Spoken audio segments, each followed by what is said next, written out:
আসসালামু আলাইকুম। আজকে আমি একটা নতুন আইটেম করবো, আপনাদের সাথে শেয়ার করবো। আমি এখানে ডিমটা ফেটে রেখেছি, পেঁয়াজ মরিচের সাথে ডিমটা দিয়ে রেখেছি, স্লাইড লবণ দিয়েছি, স্লাইড। আর আমার কাছে আছে 3 পিস ব্রেড, এই 3 পিস পাউরুটি। পাউরুটিকে ইংলিশে ব্রেড বলে, আপনারা তো জানেন। আর যদি না জানা থাকেন অবশ্যই আমি এখন বলে দিচ্ছি, জেনে নেবেন। পাউরুটির সাইডে যেগুলো থাকে এগুলো আমি আগেই ক্যামেরা অফ ক্যামেরায় ক্লিন করে রাখছি। তো এগুলো সাথে দিয়েও আপনারা করতে পারেন, খুলেও করতে পারেন। এই ভিডিওটা সৌন্দর্যের জন্য আমি জিনিসটা করলাম, আজকেই ফার্স্ট টাইম করতেছি। তো আপনারা আমার সাথেই থাকুন, আমি কি করতেছি সেটা একটু দেখুন। জানি না কার কাছে কেমন লাগবে। তো ফার্স্ট টাইম করতেছি, ভুল ত্রুটিগুলো ক্ষমা করে দিবেন। ওটা কি করতেছি আমি জানি না। প্রথমে তেলটা দিব, ফ্রাই প্যানে তেল দিয়ে তেলটা আমি আই থিঙ্ক গরম হয়ে গেছে, বিকজ অনেকক্ষণ ধরে আমি ফ্রাই প্যানটা জোগাড় করে রেখে দিয়েছি। আমি এখন ডিমটা দিয়ে দিব। আগে ডিমটা দিয়ে যেহেতু অল্প পরিমাণ ব্রেড আর অল্প ডিম আর নিজেরাই খাবো, ওইভাবে সুন্দর করে দিলেই হবে। তেলটা একটু ঘুরিয়ে নিই, পুরো ফ্রাই প্যানটার মধ্যে দিলে বেস্ট হবে। আচ্ছা, এই যে ডিমটা দিয়ে দিচ্ছি, অল্প পরিমাণে দেবেন, একটু ছড়িয়ে ছড়িয়ে একটু পাঁচ করে দিবেন। তাহলে হবে কি, আমি যে ব্রেডটা বসাবেন এখানে সাথে সাথে ডিমটা দেওয়ার সাথে সাথে আপনি এখানে ব্রেডটা দিয়ে দিবেন।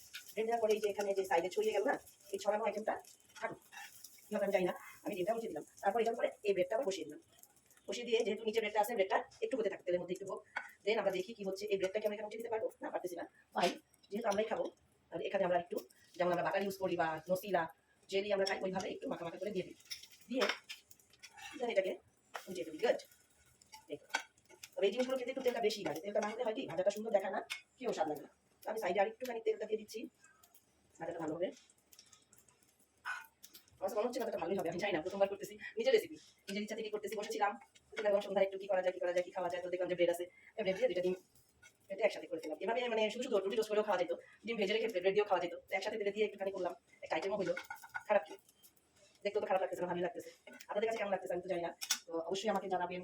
আর চাইলে আপনি এক কাজ করবেন, যেহেতু আমার অল্প, বেশি তো না, এটার সাথে করে আমি আবার আরেকটু দিই, উল্টা পাল্টা রেসিপি আপনাদের জন্যই। এটার উপরে দিয়ে দিলাম এটা, এইটা।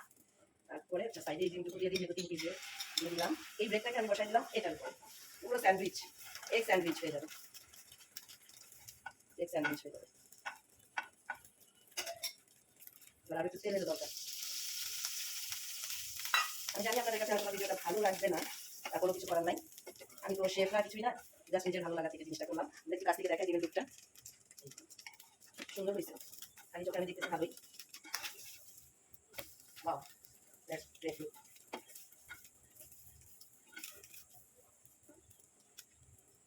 Best look, not good not bad, all about good. আচ্ছা, এখন আমরা উঠিয়ে ফেলি, উঠিয়েই দেখি কি অবস্থা। সুন্দর একটা লুক আসছে।